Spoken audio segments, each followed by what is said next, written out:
देवलोक की उजली प्रभा में देवी संध्या सूर्यदेव के असहनीय तेज से व्याकुल थीं।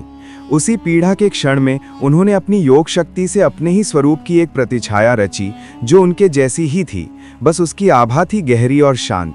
यही प्रतिछाया आगे चलकर छाया कहलाई। सूर्यदेव इस परिवर्तन को समझ ना सके और छाया ही उनकी संगिनी बनकर देवलोक के जीवन को आगे बढ़ाती रही। कुछ समय बाद छाया ने जन्म दिया एक विलक्षण बालक को, गहरे वर्ण वाला लेकिन आंखों में अद्भुत दिव्य चमक लिए। यही बालक थे शनि। कहते हैं जैसे ही शनि ने पहली बार अपनी आंखें खोली, एक रहस्यमयी शक्ति फैल गई और सूर्यदेव का तेज अचानक मंद पड़ने लगा।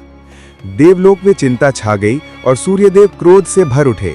उन्होंने इस नवजात को अपशकुन मानकर स्वीकारने से इनकार कर दिया। छाया ने आंसुओं में भीगे हृदय से अपने पुत्र को संभाला और प्यार से पाला। बड़ा होकर शनि ने अपने दुख को तपस्या में बदल दिया। घने वन में अग्नि के सामने वे अडौल साधना में बैठ गए।